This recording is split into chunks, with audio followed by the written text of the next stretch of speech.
Argentina en el fondo, un podcast sobre el pasado, el presente y el futuro de la relación entre Argentina y el FMI, por Martín Canenguícer y Alejandro Werner.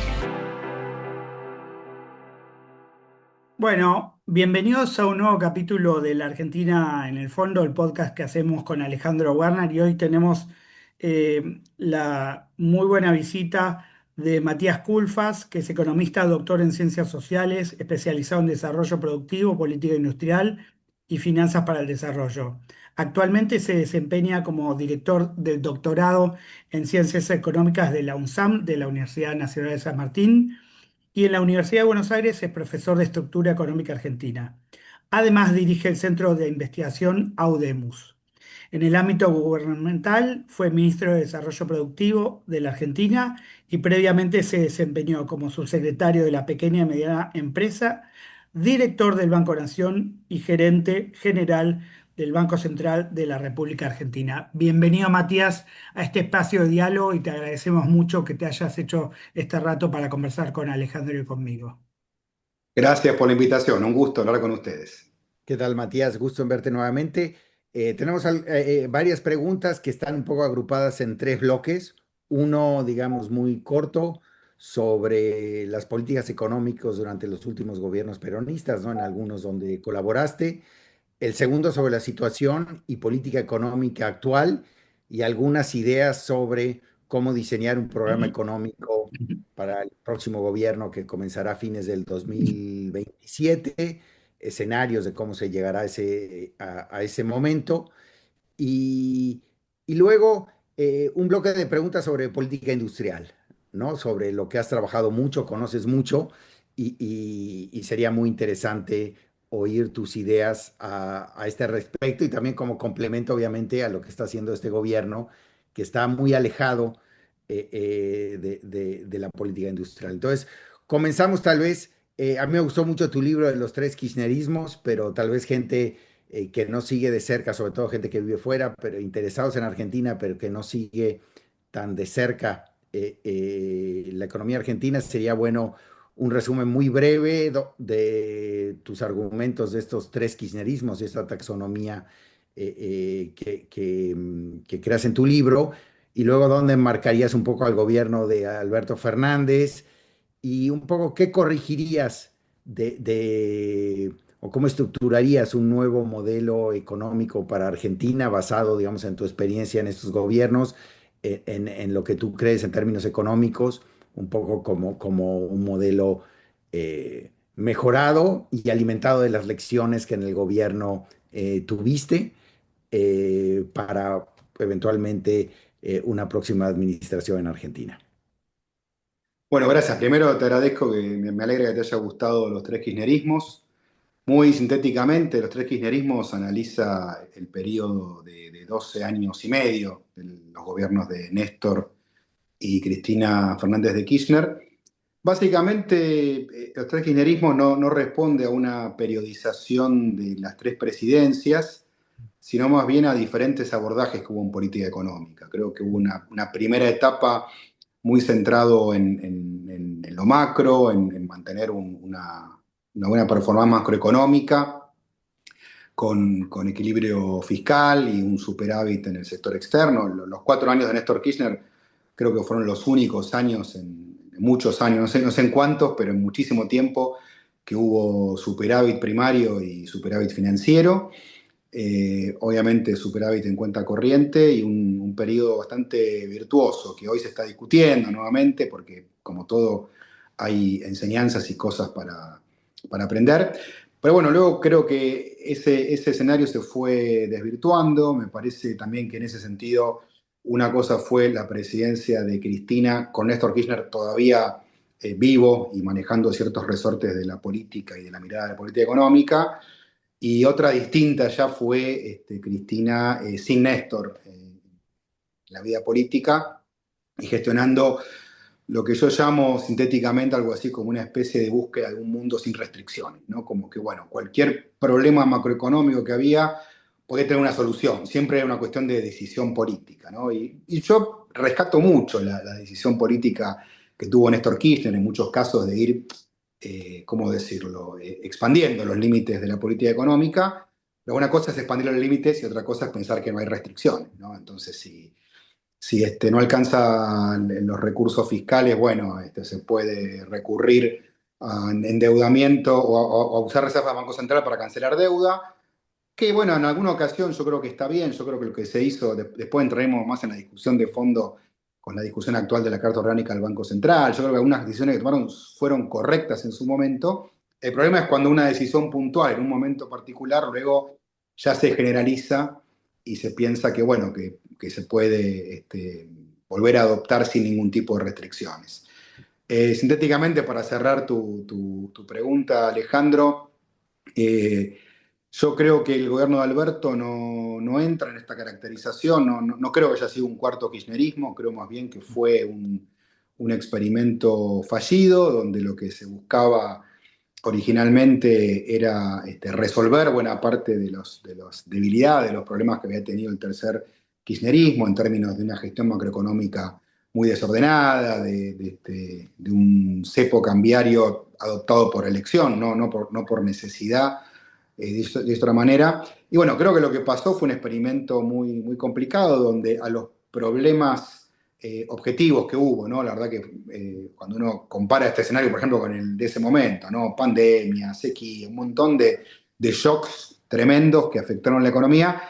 Además, agreguémosle las profundas diferencias que había dentro del frente, que bueno, que parecía que no eran tales, pero sí se expresaron con mucha claridad, y que bueno, hicieron que el gobierno quedara desdibujado. Y Alberto Fernández, creo que su principal problema fue que no adoptó una posición clara, no fue, ni avanzó con las premisas que él tenía al principio, con su equipo económico, ni tampoco terminó de pactar un nuevo programa económico con Cristina, con lo cual quedó un híbrido que creo no satisfizo a nadie y terminó con un gobierno, bueno, con más sombras que luces, ¿no? No creo que todo haya sido negativo, en ese sentido rescato muchas cosas, pero sin duda el balance final es más deficitario que superavitario, y bueno, deja enseñanzas también para el futuro y para lo que se puede pensar en política económica. Y Matías, ¿cuáles son esas enseñanzas? Y a vos, como policy maker en tres lugares diferentes, pero importantes, que pasaste por distintos gobiernos, te preguntara hoy el próximo candidato del peronismo o alguien del progresismo, en base a lo que vos viste, ¿qué habría que corregir para un próximo gobierno? ¿Qué cosas tenemos que tomar de lo que se hizo y cuáles tenemos que corregir? Mira, yo te podría nombrar un montón, pero para ser sintético te diría, punto uno, la cuestión de la estabilidad macroeconómica. Es decir, ese es un tema central sobre el cual en este gobierno de Milei se han hecho avances parciales. Creo que todavía falta mucho, y sobre todo cuando entremos en ese bloque amplio, creo que muchas de las cosas que están haciendo no son sostenibles, con lo cual creo que ahí hay un problema de base. Pero sí creo que cualquier gobierno que asuma en diciembre del 27 debe tomar como eje central una estabilidad macroeconómica sostenible en el tiempo, y esto implica varias cuestiones. Por un lado, la cuestión del sector externo, donde hay que discutir el tema del tipo de cambio, que si bien no creo que sea la única variable, me parece que hay que pensar un paquete que incluya esa cuestión de cuál es el tipo de cambio lógico, razonable, que permita avanzar en la desinflación, pero, insisto, ¿no?, de manera sostenible, y que aparte la economía como un todo pueda volver a crecer y no por enclaves como tenemos en la actualidad. En segundo lugar, un plan de infraestructura. Discutamos la cuestión institucional, discutamos las mejores herramientas de financiamiento, pero no existe ningún país que pueda desarrollarse sin un plan de infraestructura. El sector público haga su parte, su planificación, también con financiamiento privado en algunos casos, ¿no? No es que todo deba venir del presupuesto público, pero este es un gran déficit actual que requiere repensar esta cuestión. Y en tercer lugar, te complemento una política industrial pragmática, selectiva, transparente, sobre todo que se pueda alejar de las miradas extremas, ¿no? Yo creo que, si te tengo que sintetizar, creo que el problema de la Argentina es que se balancea en extremo entre posiciones muy polarizadas, ¿no? Todo es, bueno, apertura, y entonces, bueno, que se arregle el que se arregle, o el otro extremo, que sería cepos, restricciones operativas para para importar. No creo que ninguno de los dos caminos pueda ser sostenible, creo que hay que buscar política industrial razonable, sostenible y sobre todo acuerdos políticos. A mí me parece que el gran problema, y por eso creo que este gobierno actual va a tener muchas limitaciones, es que esta idea que tienen muchos presidentes de que esta vez es diferente, de que van a refundar las bases de la Argentina. Y la verdad que todo lo que se hace son leyes que se cambian con otras leyes, con nuevas coyunturas, todo tiene una explicación alternativa y así no se avanza. Creo que lo que necesitamos es que la estabilidad macroeconómica, el plan de infraestructura y la política industrial tengan un piso de acuerdo común, que se pueda sostener en el tiempo.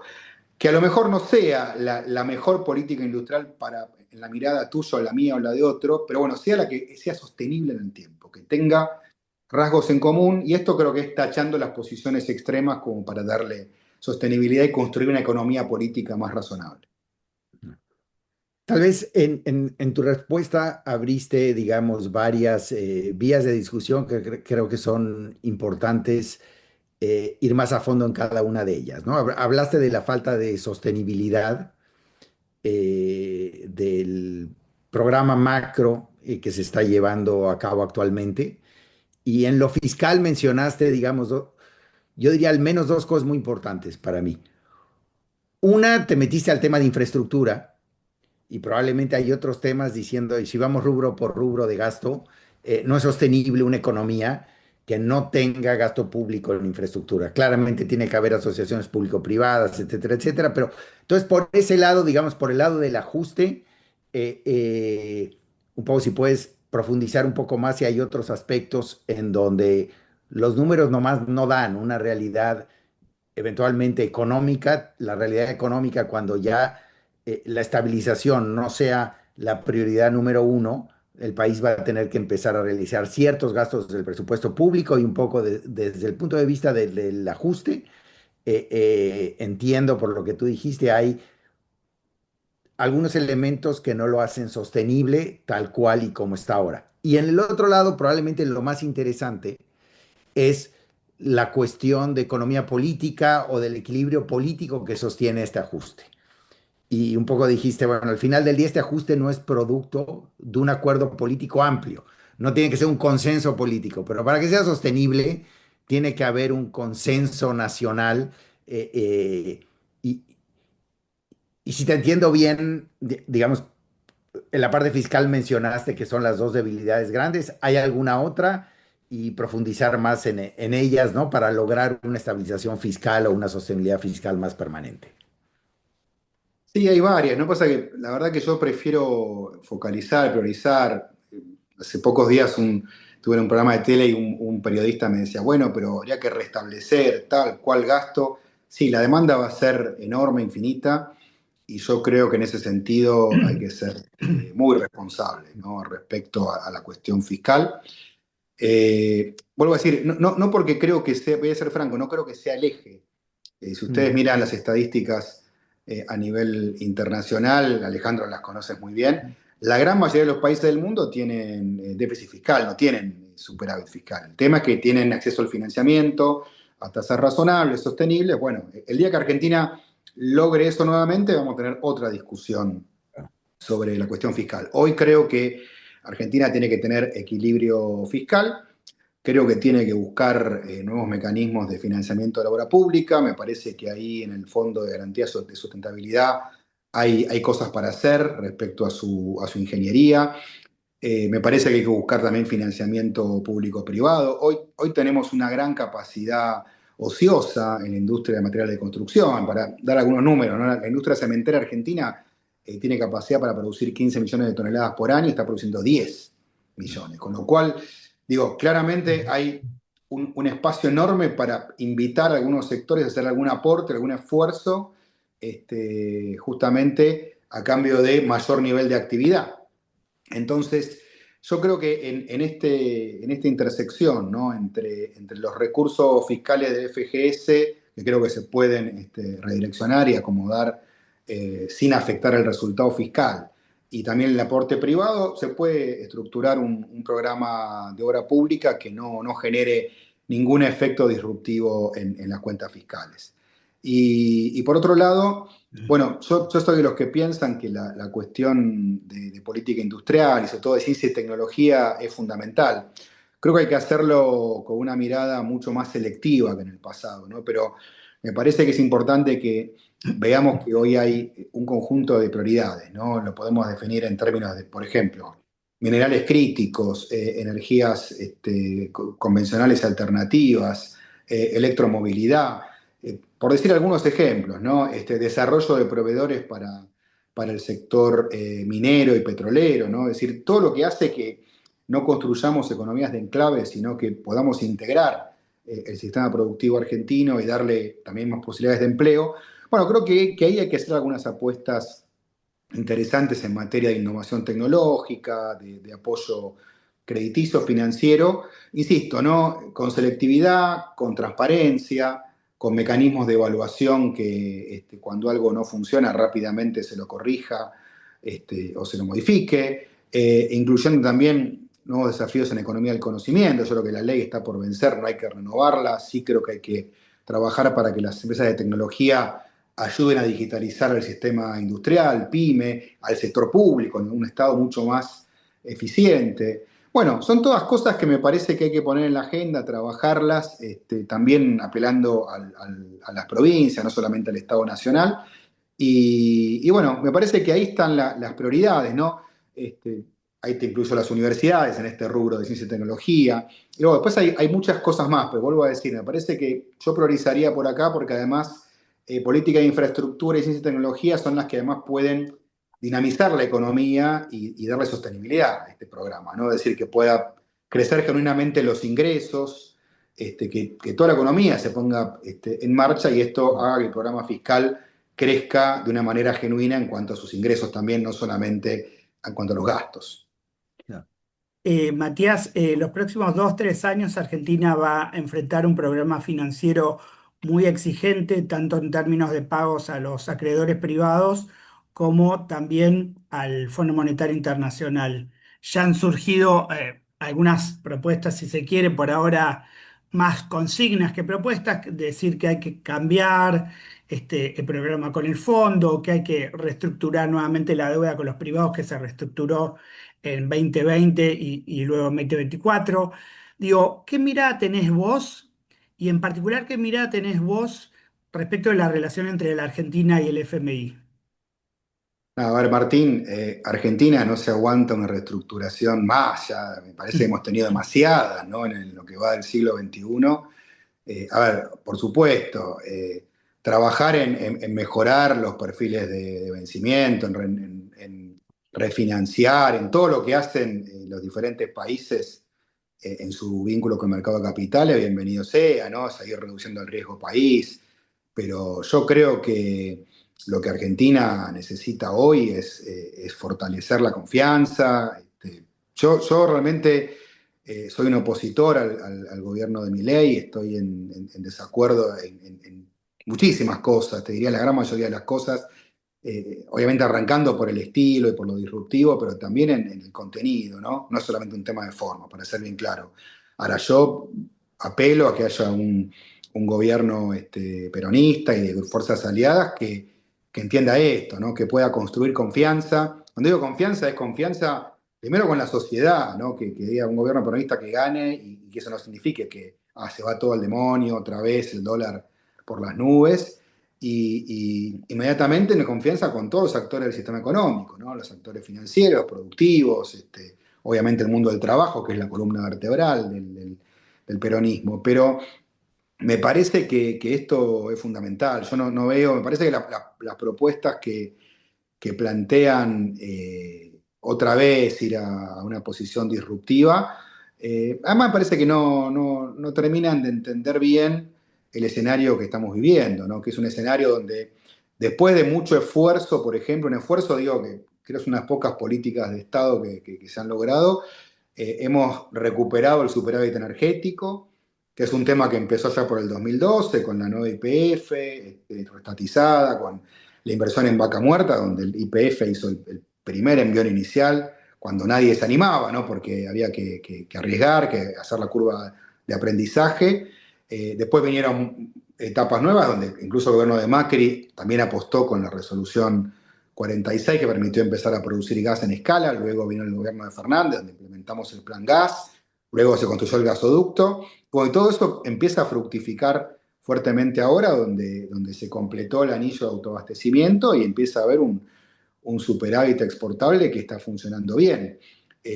Cualquier política que ponga en riesgo esto significa que te quedás rápidamente en 2 años sin gas. Entonces, otra vez con el mismo problema. Parece que cualquier persona que esto lo analice seriamente se da cuenta que lo que hace falta no es involucionar, sino corregir los graves defectos que tiene este plan económico y aparte la falta de diálogo que tiene este gobierno, la falta de construcción de políticas de largo plazo que implica el gobierno de Milei, y construir justamente un programa económico razonable que obviamente profundice y busque estabilizar sosteniblemente la macroeconomía y agregarle justamente esta mirada que Milei no tiene ni va a tener, que es la de la infraestructura y de la política industrial. Y en ese sentido, digo, ya que adelantaste un poquito este tema, es muy temprano, ¿no? Viendo hacia el 2027 y por lo que dices, poco tú le apuestas a que pueda surgir una visión que sea respetuosa de los equilibrios macroeconómicos, de los temas financieros, digamos, de aquellos temas que están caminando, que deberían tener ajustes, etcétera, pero que están en la dirección correcta, pero que vaya de la mano de una visión en términos de desarrollo económico más balanceada, y que esa alternativa política, que se rompa un poco la polarización en Argentina, que iba por muchos canales, pero también ahora se puede haber profundizado también por el lado de política económica con una opción como la de Milei, mucho más libertaria de lo que fue el gobierno de Macri u otras propuestas, ¿no? ¿Y tú crees que la sociedad está para apoyar una propuesta que combine una política estructural o micro más balanceada con una política macroeconómica seria en lo que respecta a mantener los equilibrios externos, fiscales y obviamente consolidar la estabilización de precios? Yo creo, Alejandro, que la sociedad va a pedir a gritos una propuesta de este tipo. Ok.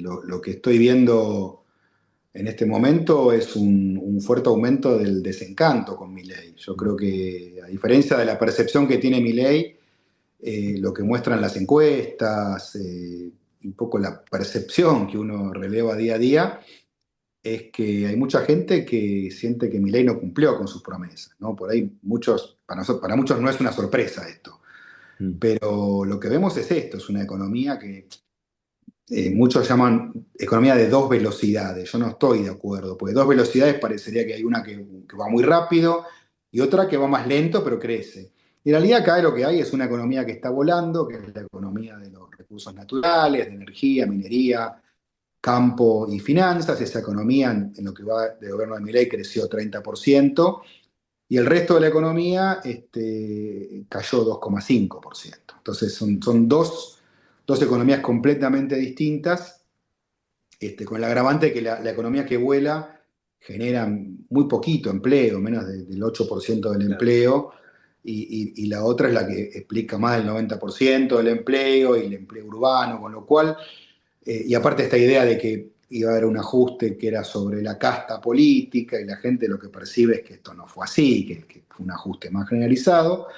Entonces, me parece que, obviamente, muchas de esas personas, y sacando los núcleos duros, muchos de esos dicen, bueno, pero tampoco quiero volver para atrás, no quiero volver a esos meses de 2023 donde teníamos entre 8 y 12 puntos de inflación por mes, 3 remarcaciones de precios en un mismo mes, porque eso es muy nocivo, ¿no? Entonces, por eso digo, aquella propuesta que pueda congeniar la mirada de estabilidad macroeconómica, pero también con una mirada sobre el empleo, sobre la producción, sobre la infraestructura pública, creo que va a tener mucha adhesión, ¿no? Y creo que Milei, insisto, difícilmente por su propio dogmatismo y limitación pueda proponer este tipo de cosas.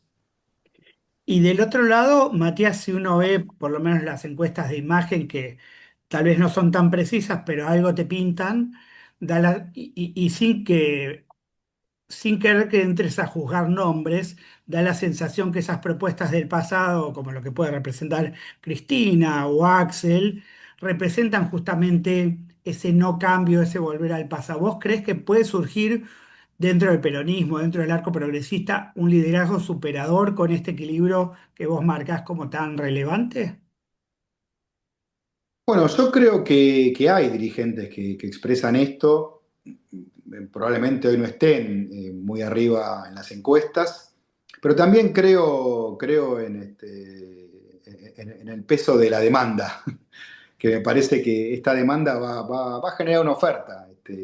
Suena un poco keynesiano tal vez el planteo, ¿no? Llevado a la política, pero tengo esa impresión que la mirada del electorado va a ir encaminando una propuesta de este tipo. No tengo, a ver, quiero ser bien claro, me cuesta imaginarme o plantearles cómo va a ser la película completa, porque Argentina, del mismo modo que si me preguntabas a esta altura el gobierno de Macri, ¿no? Esto es agosto del 18, ¿qué iba a pasar el año siguiente? Te hubiese dicho, no tengo ni idea, y jamás me hubiese imaginado que iba a ser Alberto Fernández presidente, ¿no? A pesar de que yo trabajaba con él, no tenía ninguna percepción de que eso era una posibilidad. Argentina en ese sentido es un muy buen lugar para observar cómo hace Alejandro desde afuera, ¿no? Muy interesante. Los argentinos lo sufrimos un poquito, tanta volatilidad, pero me parece que, insisto, ¿no? Esta demanda va a encontrar una oferta. Ujú. Hoy volviendo un poco a la política industrial, y a ver si, o sea, yo por un lado veo una contradicción en la lógica del RIGI, de un gobierno libertario, porque si el RIGI hace falta para atraer grandes inversiones, algo parecido debería hacer falta también para apoyar a la empresa mediana en Argentina, ¿no? Si hay, entonces, como que la lógica de no establecer, digamos, diferentes tipos de programas, etcétera, que apoyen a ciertos sectores que tienen que permanecer en Argentina. Sí es cierto que sectores que fueron tremendamente protegidos y tengan que desaparecer, no deberían de recibir ningún tipo de apoyo, pero tal vez bajo la misma lógica de que hay una incertidumbre residual muy importante, de que todavía hay una falta de confianza, etcétera, etcétera, pues eso también debería ser parte, digamos, de un entramado de política industrial como lo que tú mencionas, bajo la misma lógica del RIGI. Y la segunda, ¿hasta dónde el RIGI es necesario o no? ¿Hasta dónde? ¿Qué porcentaje de estas inversiones se harían en ausencia del RIGI y cuál es el efecto marginal de este instrumento, ¿no? Y sobre todo viéndolo de afuera como experiencia para replicar en otros países. Bien, mirá, yo creo que el RIGI tiene dos aristas. Mm, Una que es absolutamente necesaria y que hay que sostenerla en el tiempo, que es la parte que tiene que ver con la seguridad jurídica y el acceso a las divisas. Es un tema que nosotros lo padecimos durante el gobierno de Alberto y de hecho algún instrumento ensayamos, que no era un RIGI, pero iba en esa línea, que fue el decreto, creo que fue el 332, no me acuerdo bien ahora, que era justamente esta cuestión de si vos tenés restricciones al ingreso y salida de divisas y al mismo tiempo tenés un historial negativo al respecto, está claro que muchos inversores no van a hacer las inversiones aún teniendo muy buenos negocios. Esto nos pasaba con la minería. Todos los proyectos que se han anunciado este tiempo ya existían, no hay ninguno que se haya descubierto en los últimos 2 años. De hecho, muchos fueron anunciados durante la presidencia de Alberto Fernández. ¿Qué pasaba? Obviamente, lo que decían es que yo quiero garantías, porque vos no le podés pedir a un inversor que va a desembolsar 4.000, 5.000 millones de dólares, que después cuando tenga que pagar sus deudas, dividendos o intereses, se ve ante el riesgo de que el Banco Central le ponga restricciones al giro de divisa. Entonces, la idea es decir, pues mira, si vos invertís, si tenés un proyecto aprobado y claramente verificable, las divisas que surgen de las exportaciones son de libre disponibilidad, o un porcentaje de esas divisas. mm, Eso me parece que está perfecto, que es un buen sustituto frente al historial negativo que tiene Argentina. Algo parecido habíamos estudiado para el caso chileno con el DL600, que había sido un instrumento de seguridad jurídica que había implementado Chile en los 90, los 80 y los 90, si no me equivoco, de modo tal que yo diría, esa parte, seguridad jurídica, estabilidad fiscal, es decir, bueno, que los impuestos, los que hay, se mantengan en el tiempo. Vas a invertir a 30 años, no te pueden después cambiar el flujo de fondos porque hay un aumento de impuestos. Y bueno, lo que estaba, lo pagás. Si hay una rebaja, te puedes beneficiar, pero si hay subas, no, eso no te afecta. Entonces, por ese lado, yo digo, bienvenido al RIGI y yo le sugiero y sugeriría a cualquier futuro presidente que esa parte la mantenga a rajatabla. El problema es que después se sumaron cosas que para mí son innecesarias, ¿no? Una reducción del impuesto a las ganancias, del 35 al 25, que yo cuando estaba en el gobierno nunca escuché que lo pidieran. Entonces ahí decís, bueno, ahí generás un problema. ¿Por qué a la pyme que está trabajando en Argentina, invirtiendo, le cobrás una alícuota y al inversor del RIGI, que además está en un sector muy beneficiado y con muy buena demanda, lo beneficiás? No tiene ningún sentido. O el tema de la falta de mirada respecto a la cadena de proveedores, ¿no? La verdad que para mí es una oportunidad gigantesca para que se desarrollen un montón de industrias y servicios conexos a la minería y al petróleo y gas. Esto el gobierno no lo tomó en cuenta, es más, le dio la posibilidad de aranceles diferenciados, arancel cero de importación. Entonces, si una empresa argentina quiere proveerle algún bien a esa minera y tiene que importar un insumo, paga aranceles. En cambio, la del RIGI, el bien final, no paga aranceles. Ahí el gobierno me parece que con una mirada, me parece muy equivocada, muy sesgada, se excedió, digamos, ¿no?, en el enfoque y incorporó cosas que no eran necesarias para el RIGI. Entonces, me parece que en esto, ahí te separo las dos cosas, ¿no? Bienvenida a la seguridad jurídica, bienvenida a la estabilidad fiscal, bienvenida al acceso a las divisas. Lo otro creo que a futuro hay que revisarlo. Bien se ve en tu trayectoria que siempre has estudiado la política industrial, las políticas de desarrollo. Te quería preguntar, ¿qué cambió en tu concepción sobre estas políticas una vez que vos entraste al Estado, te diste cuenta cuáles son las limitaciones y qué tal vez vos recién enfatizabas la palabra selectivas, ¿no? Digamos, ¿qué cambió en vos en pensar las políticas industriales después de haber pasado por la Secretaría PYME y por el Ministerio de Desarrollo? ¿Cómo crees que hay que enfocar esas políticas para que no sean políticas, si se quiere, megas bobas que duran mucho tiempo y que terminan siendo contraproducentes? Bien, bien, muy interesante la pregunta. Mirá, yo estudié muchos casos de política industrial, tanto en América Latina como en Asia, Corea del Sur, Taiwán, China. La principal diferencia entre América Latina y Asia, y esto hay un montón de literatura, podés leer Alice Amsden, varios más, es la cuestión institucional. Claramente, en Asia lo que se pudo forjar son burocracias estatales mucho más eficaces en la implementación de las políticas, en el seguimiento, el monitoreo y también en la aplicación de premios y castigos en cuanto a la implementación de políticas. Aquí me parece que hay mucho más debilidad institucional, hay discontinuidades a nivel político. Está claro que también esto tiene que ver con el sistema político, ¿no? Lo que digo es que muchos te dicen, bueno, el tema es que en Asia ha habido muchas experiencias autoritarias, lo cual garantizaba cierta continuidad de las políticas. En América Latina hemos tenido en las últimas décadas, por suerte, alternancia democrática. Bueno, pero digo, la alternancia democrática en muchos países también significa continuidad en ciertas reglas de juego, ¿no? Lo hemos visto, casos cercanos a Argentina, España en Europa, Uruguay, Chile acá en América del Sur, incluso en algunas cosas también Brasil.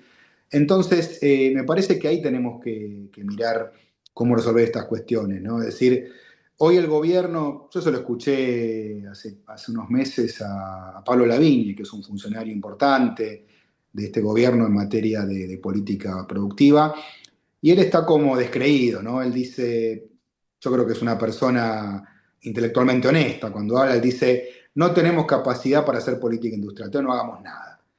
Yo no estoy tan de acuerdo, me parece que seguramente no tenemos capacidad para hacer una política industrial a la asiática. Ahí sí te diría, me parece que no, eso no va a andar en un país como Argentina.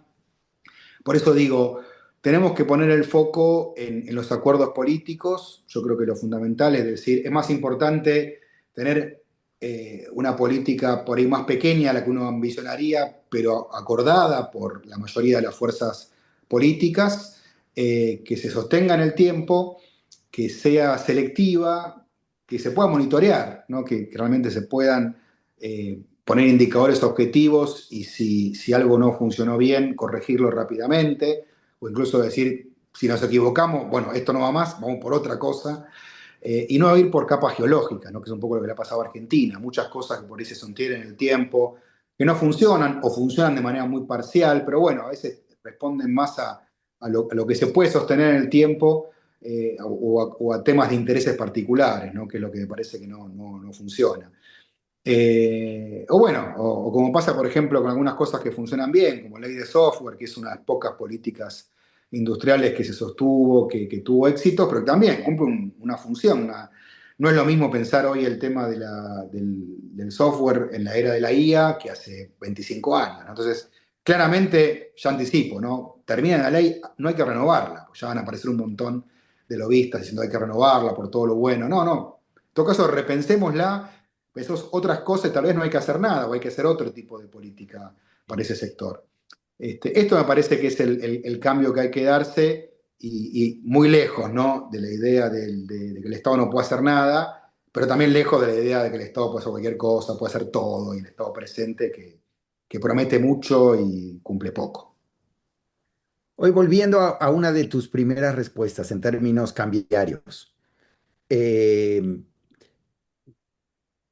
¿recomendarías un régimen cambiario diferente, algún crawling peg, o recomendarías seguir flotando, tener una banda, mover el piso de la banda más arriba y acumular más reservas para con esto tener un tipo de cambio un poco más débil?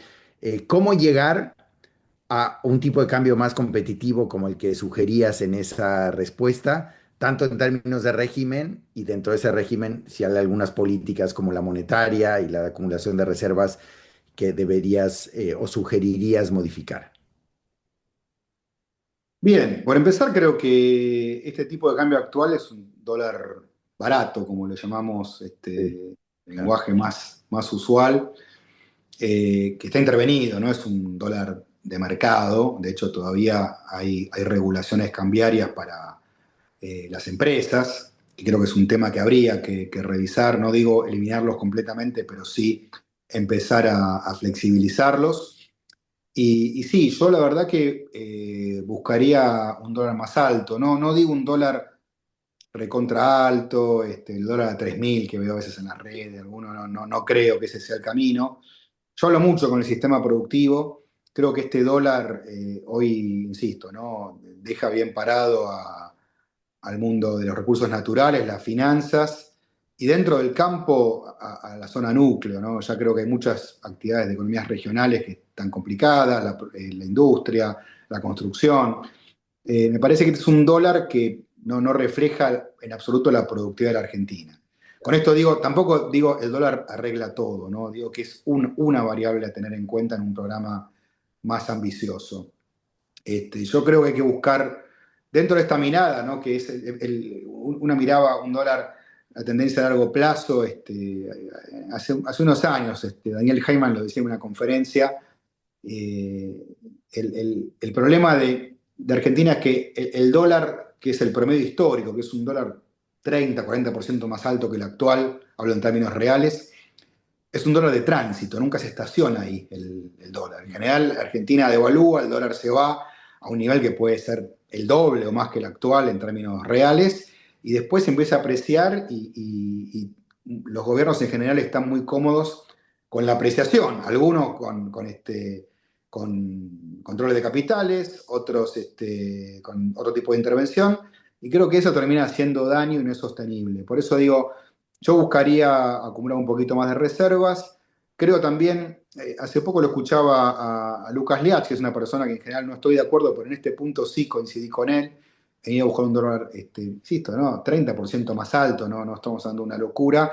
que también tiene otro efecto, que no es solo un efecto pro economías regionales, campo, industria, son también construcción, una suerte de efecto riqueza para los personas de sector privado que están dolarizados y que puede darle un efecto positivo para la construcción.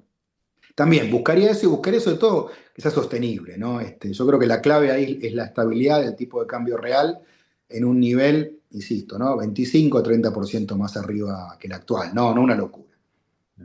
Mencionaste el tema control de capitales y siempre en algún momento es un tema de debate en la Argentina, si liberar todo, si poner un cepo como puso Cristina muy fuerte en su segundo mandato. Y también algunos dicen, bueno, no, puede haber un nivel intermedio, una sintonía fina, como por ejemplo se puso, si no me equivoco, en la época que Roberto Labaña era ministro y había algunos controles, pero otros no. ¿Cómo crees que la Argentina tiene que enfrentar este dilema, digamos? Bueno, yo creo que es eso, ¿no? Yo diferencio entre lo que son los controles de capitales, ¿no? Cuando hay restricciones muy rigurosas, ¿no? Los cepos cambiarios, de lo que podemos llamar la regulación financiera, que casi todos los países del mundo tienen algún tipo de regulación, ¿no? O normas específicas de acceso al mercado de cambios.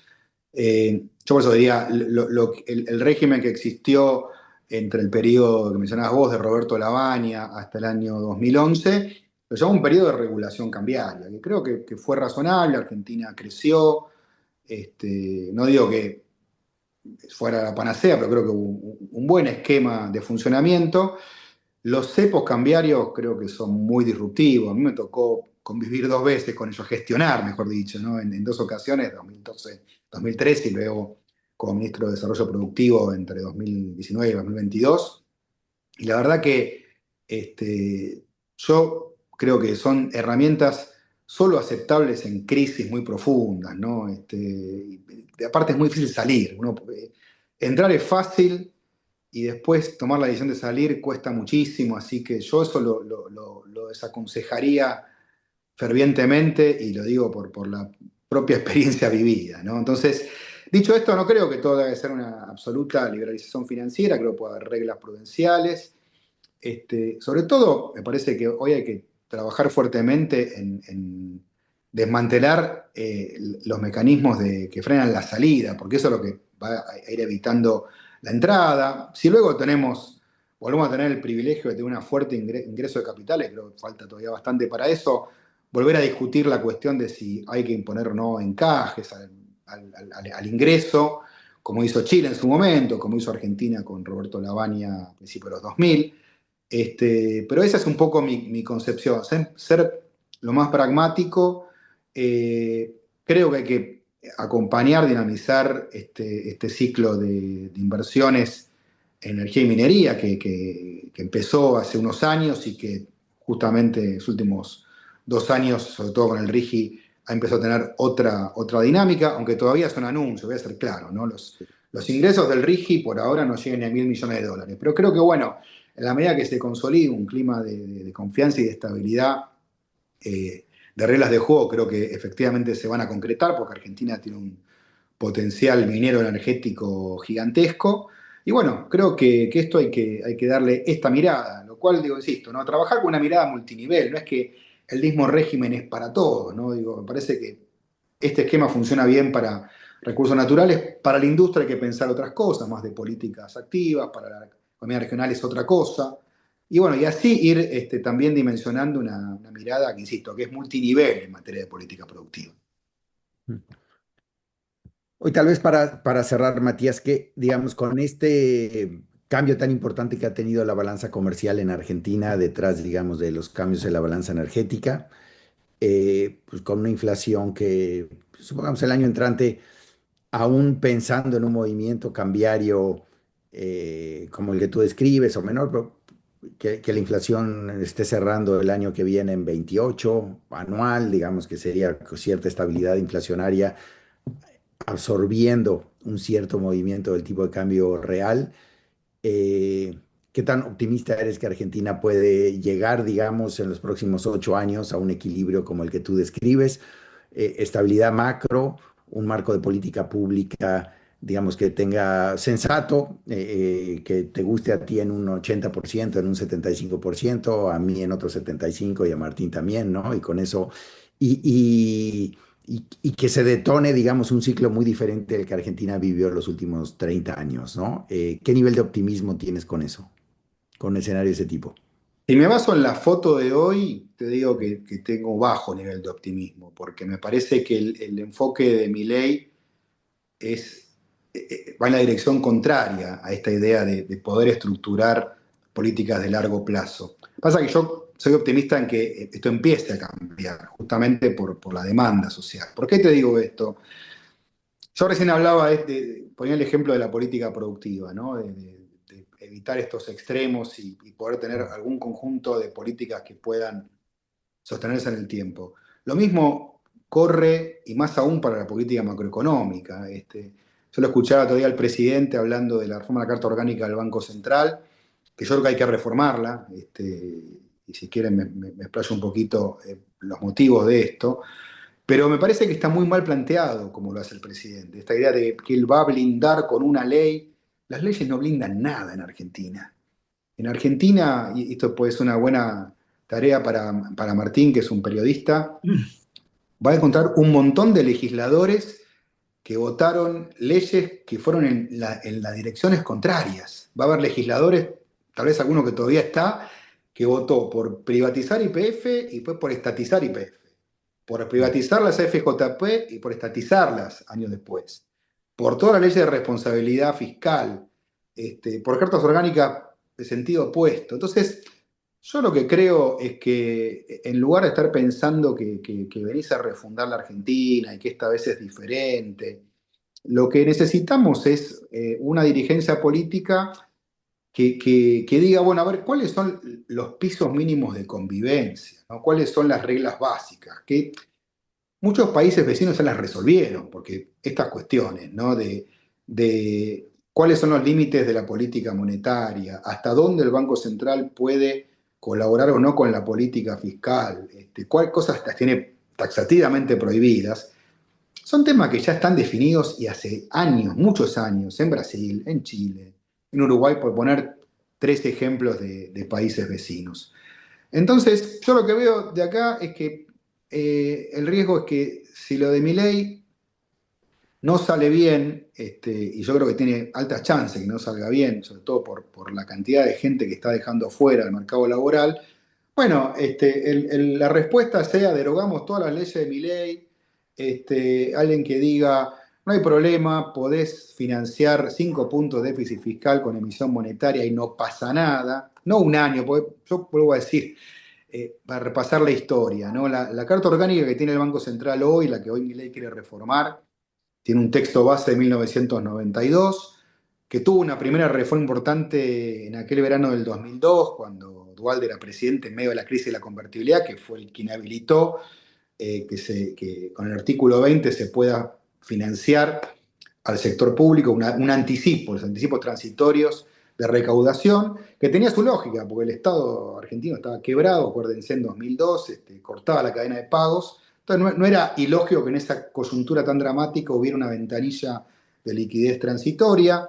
Funcionó bien, la economía se reactivó, se reequilibró rápidamente. Después, otro antecedente que mencionó el otro día el presidente, que es el Fondo del Bicentenario, que también creo que fue correcto en ese momento, ¿no? Argentina salía de la crisis mundial, no había acceso al crédito, entonces era lógico decir, bueno, a ver, por una vez cancelemos la deuda externa a los vencimientos de ese año con reservas del Banco Central. Una vez lo haces, no hay ningún problema. Parece que era una buena medida. Ahora, cuando después se torna habitual y dices, bueno, entonces lo hago todos los años y el país se va quedando sin reserva, bueno, ahí tenés un problema. Y esto no significa, como dijo Milei, que la verdad que me molestó muchísimo, que Mercedes marcó el Pont, robó. Mercedes marcó el Pont es una persona absolutamente honesta, una persona que yo aprecio muchísimo. Ahora, ¿qué pasa? Si después te pasa esto, ¿no? Que la dirigencia política dice, bueno, no pasa nada, paguemos también los vencimientos del año que viene y del otro con reservas, y y tenemos que pagar un aumento del gasto y bueno, emitamos, total, el dinero es neutral, como le escuché decir a algunos economistas, no una vez, no porque hay una pandemia, sino todos los años. Bueno, ahí tenés un problema. Yo por eso digo, estoy a favor de que haya una reforma de la Carta Orgánica que limite, que restrinja severamente estas potestades, pero también, como digo esto, no estoy de acuerdo con pensar que entonces, la irresponsabilidad macroeconómica en Argentina es toda del peronismo que regala pesos, porque también los gobiernos liberales, tanto el de Macri y también como el de Milei, creo que han sido irresponsables en cuanto al endeudamiento externo. Entonces yo diría, bueno, ¿por qué no hacemos algo más lógico y equilibrado? Y así como vamos a restringir estas facultades del Banco Central de financiar al Tesoro de manera, en muchos casos, ilimitada, también restringamos ciertas potestades de endeudamiento que de manera irresponsable han tenido algunos gobiernos. Y ahí sí podemos tener un principio de acuerdo político, donde, digamos, vamos tachando las posiciones extremas, las herramientas extremas o el uso indebido, excesivo de ciertas herramientas de política macroeconómica y de política económica en general. Esta es mi visión y por eso te digo, el día que encontremos una dirigencia política más razonable, más dispuesta a acordar a largo plazo, ahí sí te digo, Alejandro, soy súper optimista porque creo que la base productiva argentina sigue siendo muy importante. Argentina sigue siendo un país que tiene de todo, ¿no? Tiene recursos naturales que el mundo demanda, pero también tiene capacidades tecnológicas, industriales. Es uno de los pocos países de la periferia, de los países en desarrollo, que tiene cierta diversificación productiva. Así que bueno, con un orden macroeconómico y cierta estabilidad en reglas de juego y políticas activas, estoy seguro que Argentina podría lograr eso que bien describiste en tu pregunta y en tu comentario. Matías, te quería agradecer muchísimo este diálogo súper productivo, interesante, con muchos matices y sobre todo rescatar como concepto de todo lo que hablamos, esto de que tratemos de no ir siempre de un extremo al otro del péndulo, sino que ojalá, como bien vos decías, en países vecinos se ha podido encontrar cierta síntesis. Tal vez algún gobierno de centro-izquierda pone un poco más de acento en las políticas sociales y un gobierno más de centro-derecha en las políticas comerciales, pero nadie se pone a discutir determinadas cosas que deberían ser dogmas. Así que ha sido un diálogo súper interesante y te quería agradecer por este tiempo que nos diste. No, ustedes, la verdad que es súper interesante, enriquecedor y bueno, mucha suerte con este ciclo que he escuchado algunos capítulos y me han parecido muy interesantes. Muchas gracias, Matías, y gusto en verte nuevamente. Igualmente, Alejandro, espero que nos vemos pronto. Te mandamos un abrazo. Un abrazo grande, Martín, suerte. Chao. Argentina en el fondo es una producción de El Desorden Estudio, Miguel Sekelin, Martín Canenguícer y Alejandro Werner.